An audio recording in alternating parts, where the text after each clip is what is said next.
was Morgan first, and I started the publishing company. Actually, I was still in school. I was at Emerson, and I was part of this publishing group called Developed Images, and our job as a publishing group was that we basically worked with students, we gathered their photography, and we put them into various publications.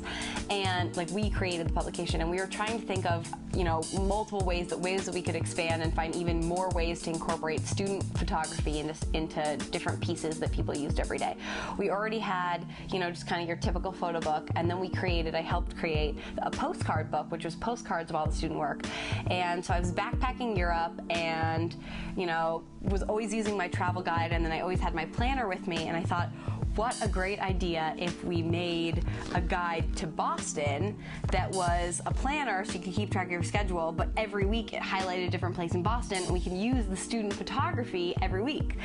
And in the fall, after the summer, after I'd been backpacking around Europe, I returned to Emerson, and I was in an entrepreneurship course, which was perfect. I hadn't even ever thought of really starting my own company, and still I was thinking of this idea for Developed Images, but halfway through the semester, trying to do it with the school, it just, you know, wasn't working out. They didn't have it in their budget. Just, you know, things weren't exactly going to fit. And my teacher was like, you know, Morgan, you have this huge passion for this project you keep telling me about. Why isn't that your company? And I was like, wow, you know, I've been into publishing for ages. I have interned at various publications and stuff. I interned at Shambhala in Boston. I interned at Teen Magazine in Los Angeles. And so I thought, that's great. I'll start a company. I'll start my own publishing company, and I will create a guide to Boston for all those people who are moving here or have moved here for school or moved here after school and really want to get to know the city and not feel like a tourist.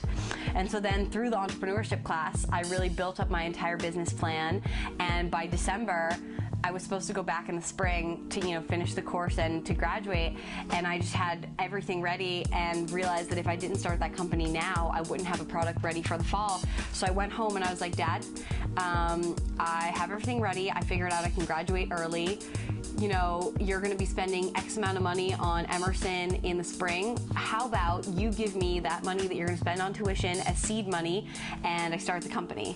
And my parents bought it, and they were like, that sounds awesome. And so in January, I started everything up, and in February, we officially filed for our LLC, and I started officially hiring staff. I already had kind of gathered friends from Emerson. A good friend who I'd done photography with ended up being our photographer. A good friend who I'd done writing with ended up being our writer, because she really helped me develop the voice and everything. So that's kind of in a nutshell how it started.